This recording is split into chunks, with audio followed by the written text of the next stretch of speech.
ही का स्वागत है। मैं आपका अपना अरुणेश कुमार। सामान्य हिंदी का ये अनसॉल्व्ड पेपर जो मैं सीरीज चला रहा हूं सैटरडे सैटरडे, और आज सैटरडे है तो मैं लेके आ गया हूं। तीसरा सेट है। इससे पहले हम दो सेट करवा चुके हैं। 2019 के हैं। 19 से ही आपका सिलेबस चेंज हुआ था, यानी कि पेपर होना प्रारंभ हुआ था 100 अंकों का। ठीक है। इसे 50-50 के दो होते थे। तो 3 घंटे 15 मिनट के इसके निर्धारित होते हैं। 15 मिनट क्या होता है, परीक्षार्थियों को प्रश्न पत्र पढ़ने के लिए दिए जाते हैं। इसलिए 15 मिनट शुरुआत में झगड़ा मत कर देना किसी इन्विजिलेटर से, अर्थात कक्ष निरीक्षक से, क्योंकि वो आपसे कहेगा कि 15 मिनट पहले आप पढ़िए, बाद में लिखना स्टार्ट कीजिए। लेकिन कर सकते हैं, कोई दिक्कत नहीं है। वो आपको 15 मिनट दिए जाते हैं, आप चाहे पेपर पढ़िए उसी में, चाहे जो करिए। ठीक है। प्रारंभ के 15 मिनट। पहला प्रश्न आपकी स्क्रीन पे है कि डॉक्टर वासुदेव शरण अग्रवाल, जाना माना नाम है, कोई अरे गरे तो है नहीं। डॉक्टर वासुदेव शरण अग्रवाल का निबंध संग्रह है, ये आपको बताना है ना। तो इसका पहला ही ऑप्शन है माता भूमि। अगला देखिए, बहुत ध्यान से देखिएगा, इसको रट्टा मार लीजिएगा ध्यान से। दूसरा प्रश्न है हिंदी प्रदीप के संपादक कौन है ना। हिंदी प्रदीप के संपादक हैं बाल कृष्ण भट्ट। कई बार पूछा गया है ना, कई बार पूछा गया है बाल कृष्ण भट्ट हिंदी प्रदीप। गा प्रश्न कह रहा है कि आलोचनात्मक कृति एक है, उस आलोचनात्मक कृति यानी कि कालिदास की लालित्य योजना के लेखक कौन है। तो फटाफट नोट कर लीजिए, कालिदास की लालित्य योजना डॉक्टर हजारी प्रसाद द्विवेदी जी। वैसे हम आचार्य हजारी प्रसाद द्विवेदी कहें तो बुरा नहीं होगा। आचार्य हजारी प्रसाद द्विवेदी जी ने लिखा है कालिदास की लालित्य योजना। आइए अगला प्रश्न देखते हैं।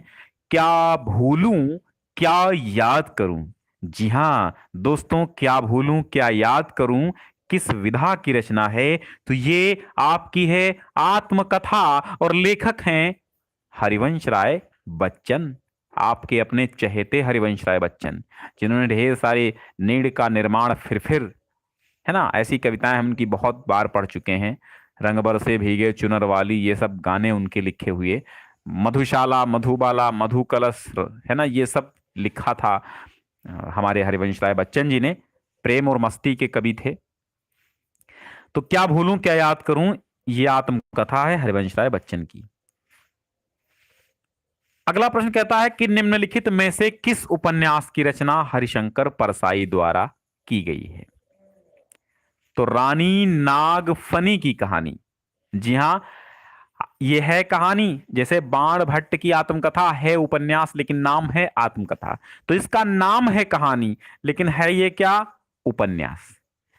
रानी नागफनी की कहानी की विधा अगर पूछ ले तो यह है उपन्यास।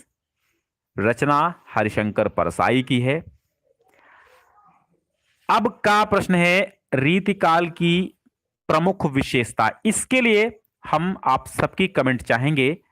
रीतिकाल की प्रमुख विशेषता बताइए। प्रकृति चित्रण, ईश्वर वंदना, युद्धों का सजीव वर्णन, मुक्तक काव्य रचना। फर्स्ट सेकंड थर्ड फोर्थ, इनमें से कौन सी विशेषता रीतिकाल की एक प्रमुख विशेषता थी। शायद आप इस पे कंफ्यूज हों, इसलिए आपको ही कमेंट करनी है इस पे। चलिए फटाफट कमेंट कीजिए। अब्दुल करीम आजमी, प्रीति मौर्य, विशाल निषाद, मनोज चौधरी, शिवानी झा। ठीक है, चलो। हाँ बिल्कुल बिल्कुल बिल्कुल, B Vishnu Yadav 1A start हुआ। चलिए,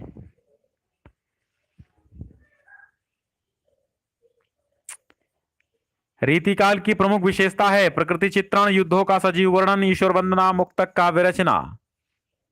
विष्णु यादव, सारिया अली, साक्षी द्विवेदी, शिवम कुमार, लक्ष्मण गुप्ता, चिंटू कनौजिया, कृष्ण राजभर नागवंशी, विकास यादव, अब्दुल करीम आजमी। तीसरा चौथा क्यों बता रहे विकास यादव, एक ही ऑप्शन सही है है ना, दशमी प्रजापति, श्रुति मिश्रा, दीपू प्रजापति, अजय कुमार, अहमद आमिद सैफी, अजय कुमार, एकलव्य पांडे, गोलू सोनकर, आकांक्षा शुक्ला, प्रभात राज, संध्या राजपूत, चलिए शिव बाबू रॉय।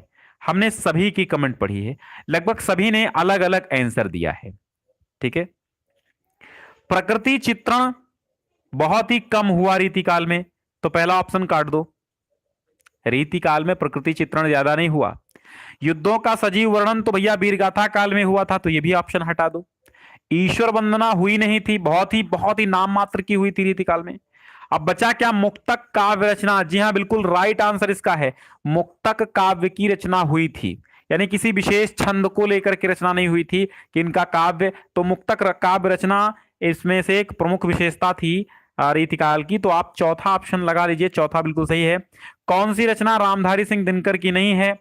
हुंकार, चित्राधार, रश्मिरथी, रेणुका। तो सभी जानते हैं चित्राधार जयशंकर प्रसाद की रचना है, और इसमें पूछा जा रहा है कि रामधारी सिंह दिनकर की रचना कौन सी नहीं है, तो ये चित्राधार जयशंकर प्रसाद की है, इसीलिए रामधारी सिंह दिनकर की नहीं है ना। बात वही है, हम हारे क्यों? लोगों ने वोट नहीं दिया, इसलिए मैं हार गया। इसमें चिंतन मनन की कोई आवश्यकता नहीं। तो उसी प्रकार जब ये जयशंकर प्रसाद की है तो रामधारी सिंह दिनकर की कैसी हो सकती है? यामा किसकी रचना है? देखो, इसको तो किसी को बताना ही नहीं है, सबको पता है, महादेवी वर्मा। हमारे बच्चे इतने एक्टिव हैं कि सब पता रखते हैं। ये ऑब्जेक्टिव वालों को तो बिल्कुल नहीं छोड़ेंगे, है ना, पकड़ के मसल देंगे। ऑब्जेक्टिव में कोई दमखम नहीं है, हमारे बच्चे बहुत मजबूत और बहुत पहलवान तरीके से पढ़ते हैं। हाँ, पहलवानी तरीके से पढ़ते हैं ना। हिंदी साहित्य के आदिकाल के लिए चारण काल नाम दिया, ये मोस्ट इंपॉर्टेंट है। ये थोड़ा सा दिक्कत आपको पहुंचा सकता है, लेकिन बहुत ही मैं इजी हूं, बता चुका हूं। ठीक है, ये इजी सा सवाल मैं बता चुका हूं आपको, किसी टेस्ट में मैंने ये पूछा था, है ना। तो एक बच्चे ने कमेंट किया था, तो उसमें मैंने नागार वो जॉर्ज ग्रियर्सन बता दिया था। तो एक बच्चे ने कमेंट किया था, सर नहीं, इसके डॉक्टर रामकुमार वर्मा ने चारण काल कहा।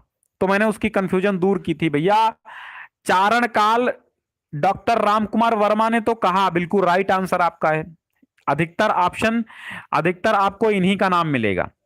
लेकिन इससे पहले जॉर्ज ग्रियर्सन ने भी चारण काल कहा था, ये हमें नहीं भूलना चाहिए। ठीक है, जो गहरा अध्ययन करता है अंदर तक, उसको पता चलता है कि चारण काल जॉर्ज ग्रियर्सन ने भी कहा था।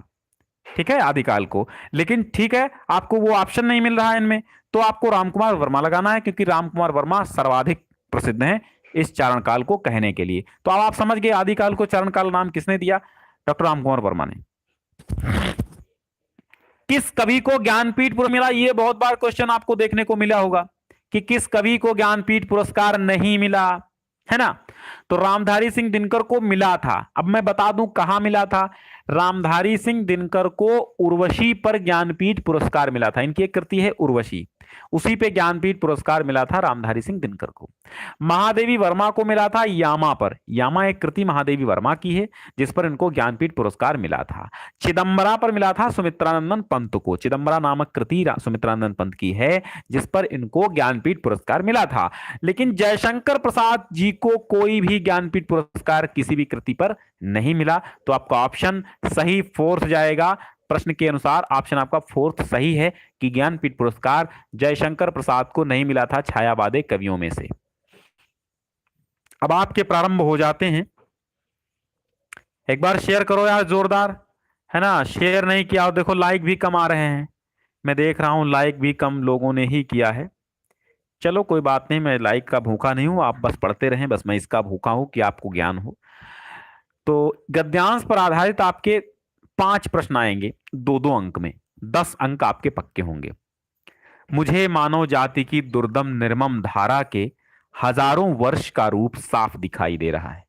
मनुष्य की जीवनी शक्ति बड़ी निर्मम है, वो सभ्यता और संस्कृति के वृथा मोहों को रौंदती चली आ रही है।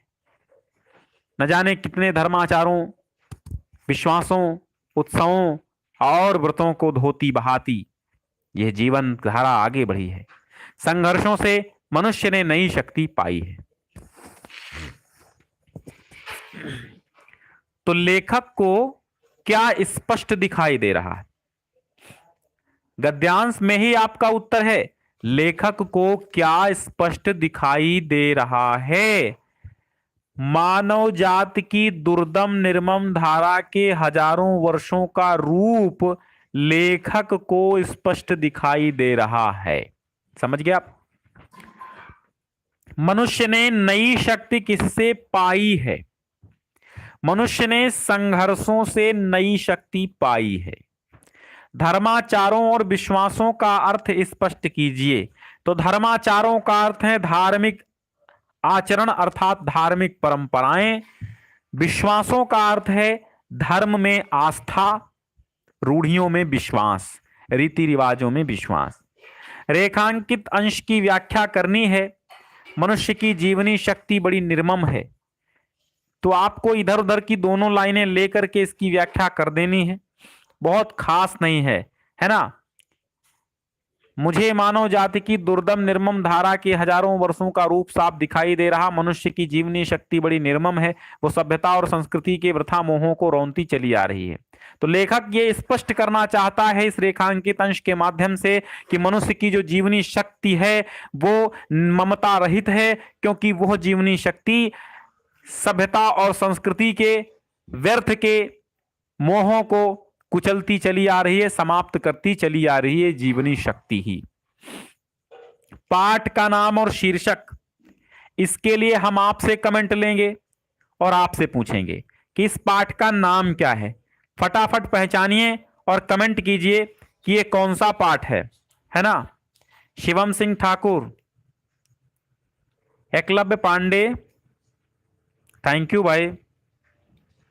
ओके एकलव्य पांडे, चलिए बताइए भाई ये गद्यांश कहां से लिया गया? साक्षी द्विवेदी, हाँ वासुदेव शरण अग्रवाल। संस्कृत नहीं भैया, नहीं। अनिल कुमार जी नहीं, ऐसा नहीं है। विशाल निषाद का आंसर सही है, लेकिन विशाल निषाद आपका भी नहीं सही है, क्योंकि इसके वासुदेव शरण अग्रवाल है ही नहीं, है ना? नहीं। चलिए मैं बता देता हूं। हाँ अजय कुमार का बिल्कुल राइट है, अशोक के फूल। अशोक के फूल, हजारी प्रसाद द्विवेदी, समझ में आया? चलिए अशोक के फूल, हजारी प्रसाद। बताओ पहला पाठ है, शुरुआती पाठ है, मैं पहला नहीं है मतलब शुरुआती पाठ है, और आपको भूल गए। मैंने पढ़ाया था, रिवीजन करते रहिए प्लेलिस्ट से। सारा कोर्स हो चुका है, लगभग हो चुका है, तो थोड़ा बहुत बचा है, 10-15% वो मैं पढ़ा ही रहा हूं। तो आप प्लेलिस्ट से देखिए, डेली लाइव क्लासेस की प्लेलिस्ट बनी हुई है, कक्षा 12 साहित्य और सामान्य दोनों हिंदी की। तो आप उसको देखिए और रिवीजन करते रहिए, ताकि आपको घबराहट और गड़बड़ाहट ना हो। और आप जब अभी कॉलेज खुल गए हैं, स्कूल खुल गए हैं ना, कुछ जगह पे, बहुत जगह पे खुल गए हैं, 19 से खुलेंगे, बहुत जगह से 15 से स्टार्ट हैं, बहुत जगह से 19 से हैं।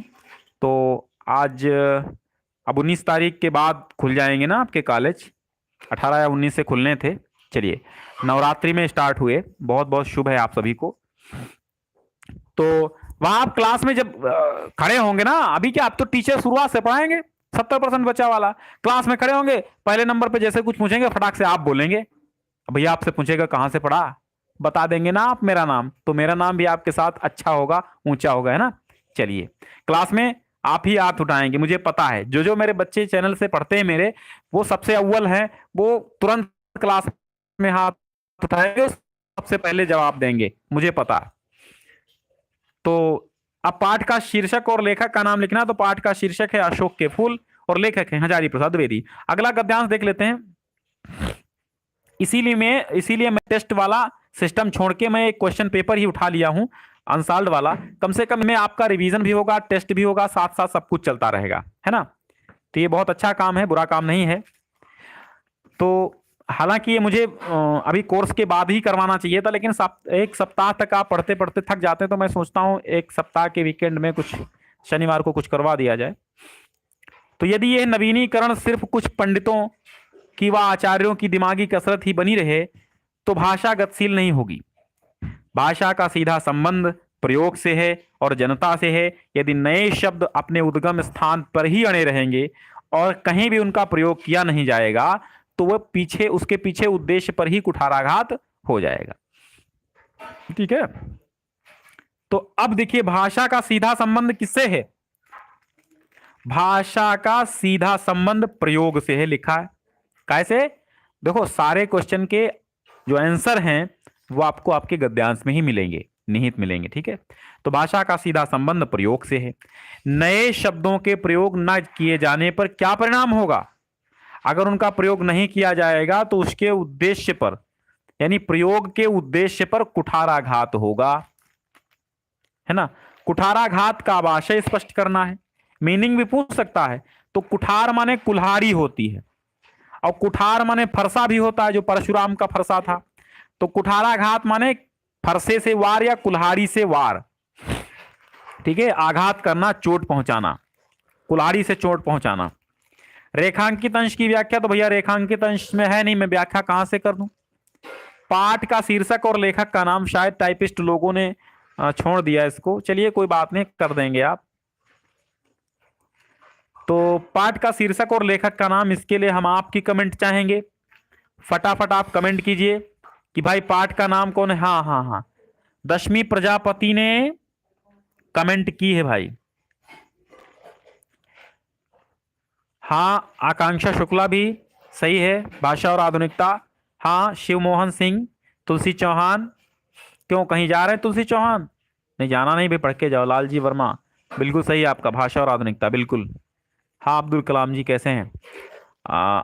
एक ही एपीजे अब्दुल कलाम नहीं है भाई। भाषा और आधुनिकता प्रोफेसर जी सुंदर रेड्डी का है। हाँ, जयशंकर प्रसाद नहीं, अमित गौहर भाई, अमित गौहर जी।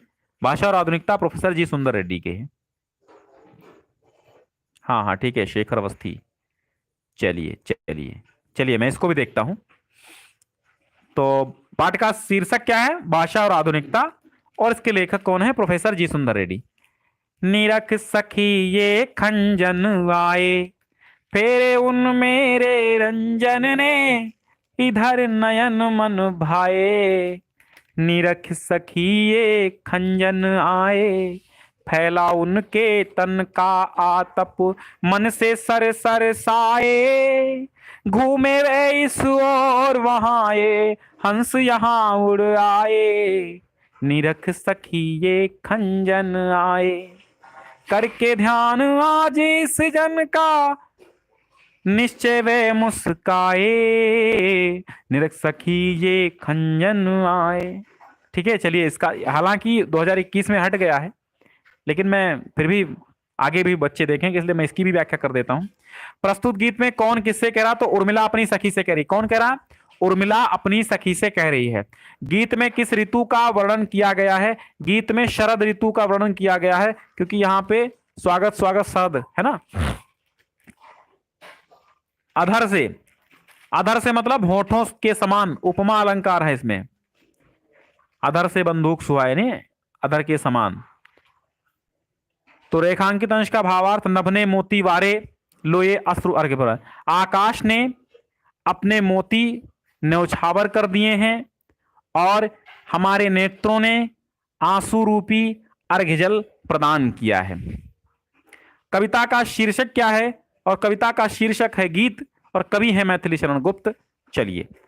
आज की दुनिया विचित्र नवीन, प्रकृति पर सर्वत्र विजयी है पुरुष आसीन। है बंधे नर के करों में वारी विद्युत भाप, हुक्म पर चढ़ता उतरता है पवन का ताप।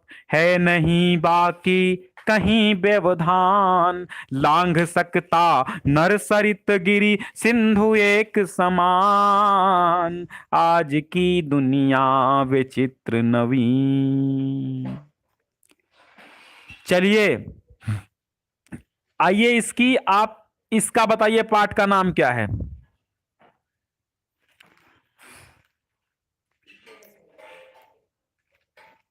इस पाठ का नाम बताइए, गद्यांश पद्यांश का नाम बताइए। हाँ, अजय कुमार ने कमेंट की भैया, अभिनव मनुष्य। नवनीत दुबे अभिनव मनुष्य। श्रवण कुमार नहीं पढ़ा है? अरे अभिनव मनुष्य भैया पढ़ा है आपने, पढ़ाया तो है, चैनल से पढ़िए, है ना। एकलव्य पांडे जी, ऐसी कमेंट्स आप मत कीजिए, है ना। आप कमेंट आपस में मत कीजिए, कमेंट जो है आपस में नहीं करने, आप क्लास पे ध्यान दो भाई। ये समय फिसलता जा रहा है, आपको मिलेगा नहीं, आप क्लास पे ध्यान नहीं देंगे तो किसी अगले दिन पर काल करे सो आज कर, आज करे सो अब, परल में परलय होएगी बहुरी करोगे कब, है ना। तो कल पे कुछ मत टालना, जो कुछ करना है आज करना। मैंने कितनी बार कहा है, जिसने वर्तमान को नहीं पहचाना तो भविष्य ने उसको नहीं पहचाना। वर्तमान अगर हमारा अच्छा है तो भविष्य बिल्कुल मैं विश्वास के साथ कह सकता हूं कि बहुत अच्छा रहेगा, है ना। तो आज के मनुष्य ने किस पर विजय प्राप्त कर ली है? आज के मनुष्य ने किस पर विजय प्राप्त कर ली है? आज के मनुष्य ने प्रकृति पर विजय प्राप्त कर ली है। किस पर? प्रकृति पर विजय प्राप्त कर ली है। किसके हुक्म पर पवन का ताप चढ़ता उतरता है? तो पुरुष के, आज के मनुष्य के, ठीक है, मनुष्य के हुक्म पर। कहीं भी व्यवधान बाकी नहीं का क्या अर्थ है? कहीं भी किसी भी कार्य में आज मनुष्य के रुकावट नहीं है, इसका अर्थ यही है। रेखांकित आज की दुनिया विचित्र नवीन, कभी दिनकर कहना चाहते हैं कि आज की दुनिया आधुनिक दुनिया बन चुकी है और एक विचित्र दुनिया बन चुकी है और एक नवीन दुनिया बन चुकी है। यहां पर संपूर्ण प्रकृति पर राज कर रहा है आज का मनुष्य। अब देखिए, एक का साहित्यिक परिचय देना होगा, रचनाओं का नाम लिखना होगा, तो 4 नंबर आपके फिट हो जाएंगे।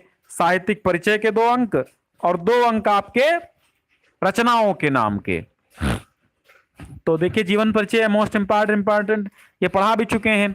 वासुदेव शरण अग्रवाल हैं, प्रोफेसर जी सुंदर रेड्डी हैं, आचार्य हजारी प्रसाद, सारे आपको जीवन परिचय, सारे जीवन परिचय आपको चैनल से, प्लेलिस्ट से मिल जाएंगे, ठीक है। एक कवि का साहित्यिक परिचय दीजिए, बात वही है, कवि का भी 80 शब्दों में देना है।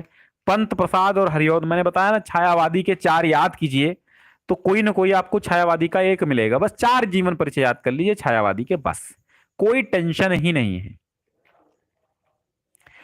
बहादुर अथवा लाटी कहानी के उद्देश्य पर प्रकाश डालिए। पढ़ा चुके हैं आपको बहादुर भी।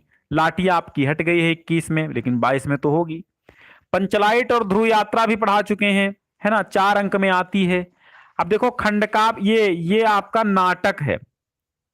ये नाटक हट चुके हैं भैया 20 से, 20 में भी नहीं आए थे और अब 21 में नहीं आएंगे, क्योंकि ये कक्षा 11 में चले गए हैं और खंडकाव्य आ गए हैं, है ना। तो ये खंडकाव्य आपके आएंगे। तो खंडकाव्य देखो, श्रवण कुमार मैं पढ़ा चुका हूं और मुक्ति यज्ञ भी शायद 2-3 खंडकाव्य हमारे पढ़ाए गए हैं और जो 2-3 बकाया है मैं पढ़ा दूंगा अगले क्लासेस में, ठीक है।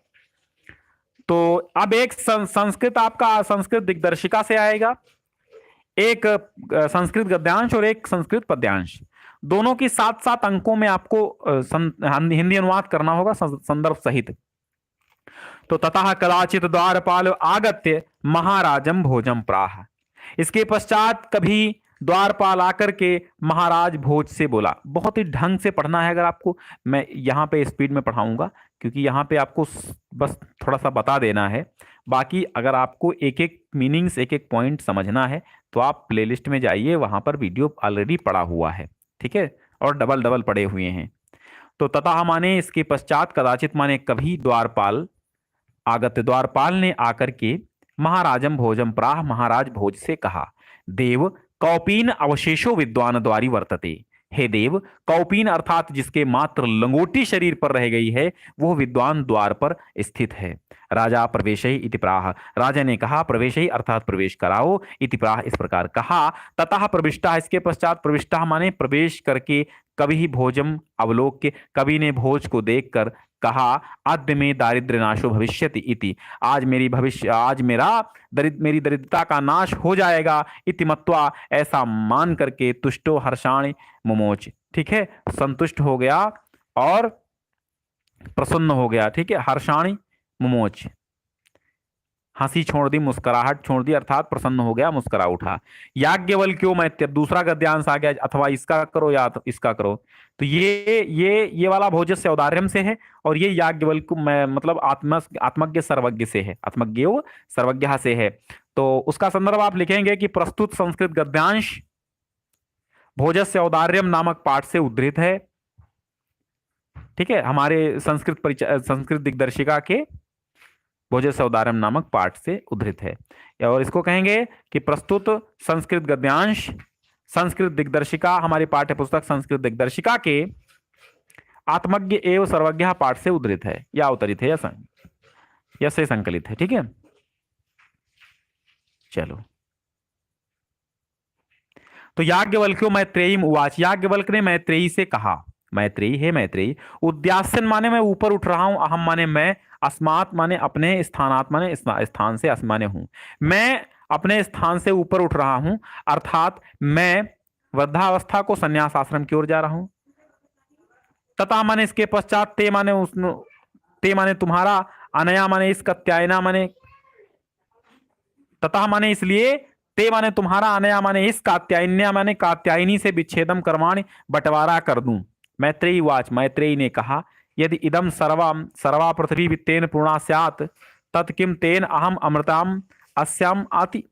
ठीक है, मैत्रेयी ने कहा, यदि इदम सर्वा पृथ्वी, यदि ये संपूर्ण पृथ्वी, वित्तेन माने धन से, पूर्णा स्यात् पूर्ण होगी, यदि ये सारी पृथ्वी धन से परिपूर्ण हो जाएगी, तत् माने तो, किम माने क्या, तेन माने उससे, अहम माने मैं, अमृतम माने अमर, अमृतस्याम इति, क्या मैं अमर हो जाऊंगी। तो याज्ञवल्क्य उवाच, याज्ञवल्क्य ने कहा, नेति नहीं। ठीक है, सहसा विदधीत न क्रियाम विवेकः परम आपदाम पदम वृणुते ही विमृश्य कारिणम गुणलुब्धा स्वयमेव संपदा। वज्रादपि कठोराणि मृदूनि कुसुमादपि लोकोत्तराणाम चेतांशिको नुविग्वा तुमरहसी। अब देखो, ये जो ये वाला श्लोक आया है, ये चतुरस चौराह से है, जो कि पाठ बहुत पहले हटाया जा चुका है, तो इससे हम मतलब नहीं रखेंगे। तो ये देखिए, ये कहां से लिया गया है, सहसा विदधीत न क्रियाम अविवेकम, जरा कमेंट करें एक बार।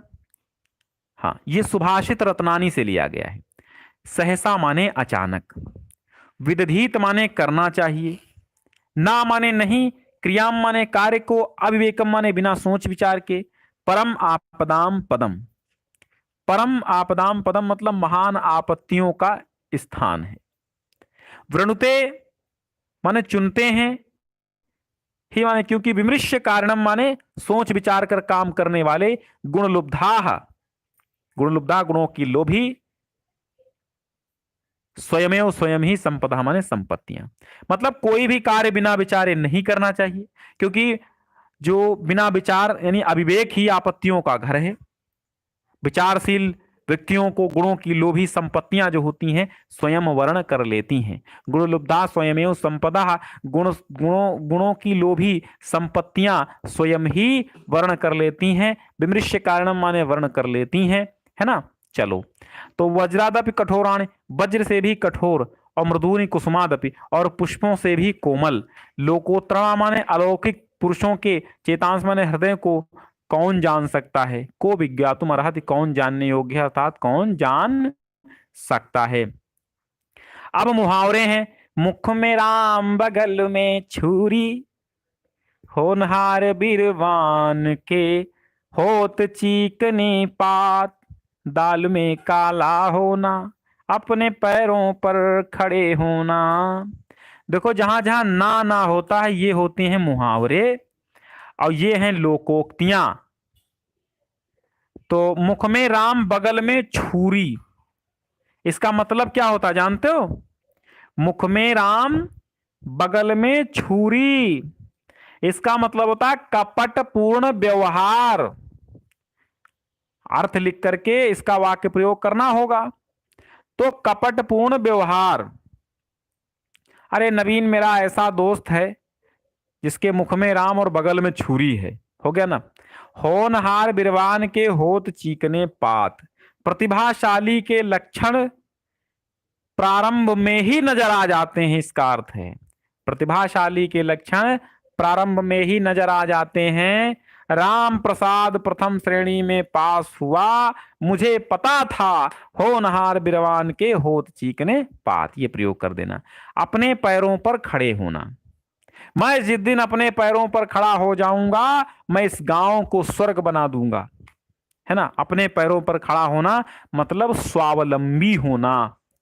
दाल में काला होना, दोष छिपा होना, कि दोष कोई ना कोई छिपा है ना। मुझे पता है पुलिस उसको पकड़ के ले गई है, इसका मतलब दाल में कुछ काला है।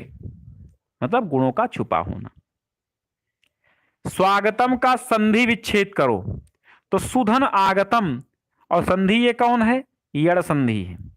नायकः नई धन अकः, तो नायकः में कौन सी संधि? एचो अयवायावः सूत्र से अयादि संधि है।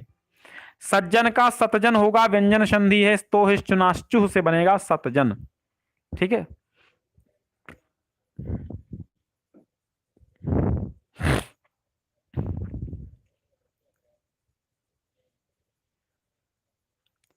नामने, नामने में चतुर्थी विभक्ति एक वचन है। राजानः प्रथमा विभक्ति, सॉरी, राजाना जो है, राजानः ये तो प्रथमा विभक्ति एक वचन का रूप है, राजानः।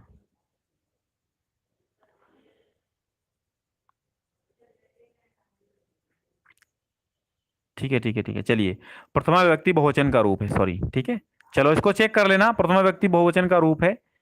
थोड़ा सा कंफ्यूजन है लेकिन आप देख लीजिएगा, लेकिन ये 99% यही है, प्रथमा विभक्ति बहुवचन। हाँ, राजा, राजा, राजानो, राजाना, हाँ बिल्कुल सही, पक्का 100% यही है, राजा, राजानो, राजाना। हाँ ठीक है। अब देखिए शब्द युग्म, इसका सही चयन करना है। भवन और भुवन। भवन माने होता है घर या मकान, और भुवन माने संसार। ठीक है। सुत माने होता है पुत्र, और सूत माने होता है धागा।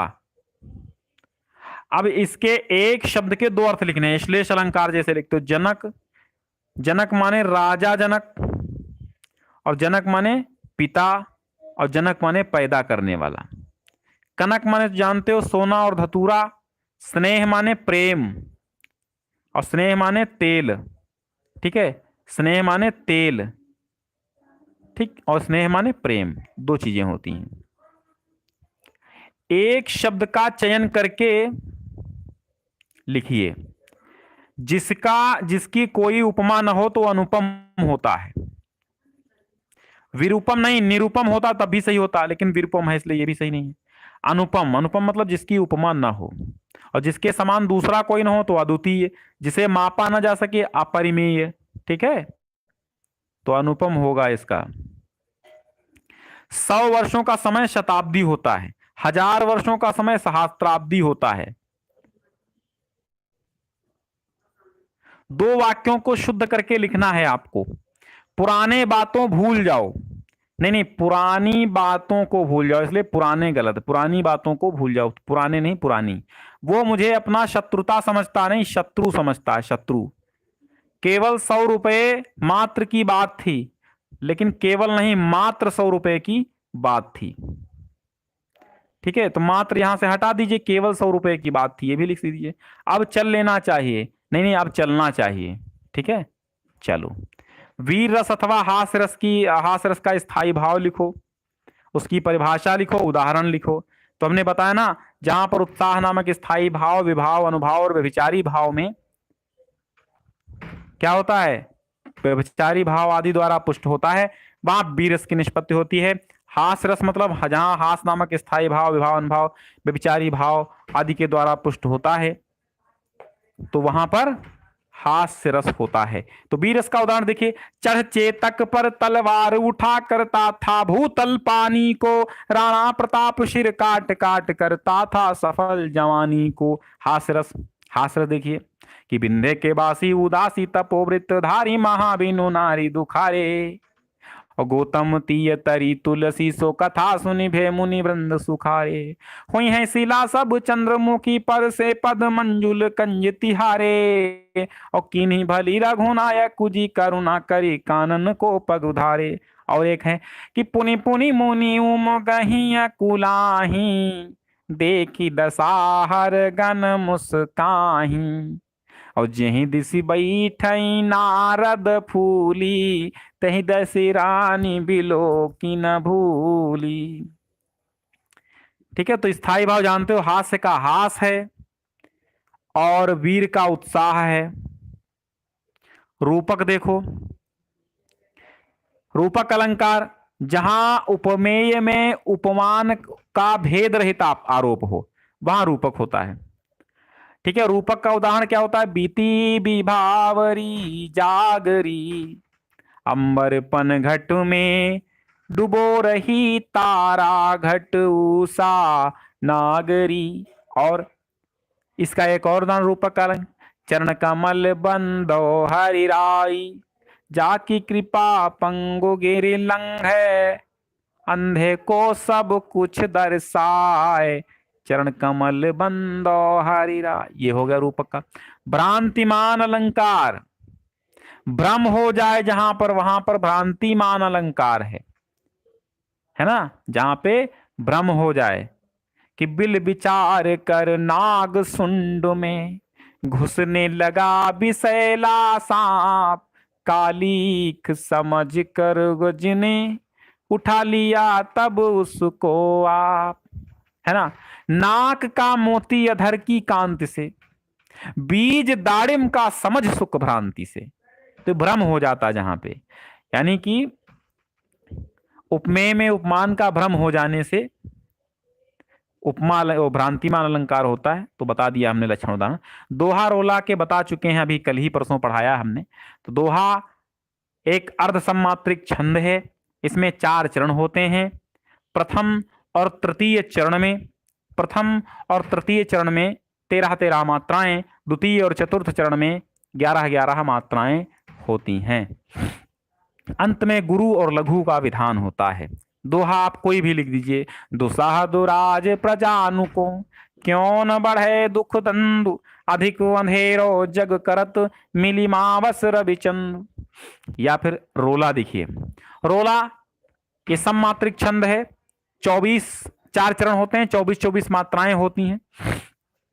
को पापी ही पंचत्व प्राप्त सुनि जमगन धावत, बनी बनी बावन वीर बढ़त चौचंद मचावत, पैतकिता की लोथ त्रिपथ गा के तट लावत, 9-2-11 होत 3-5 ही बिसरावत।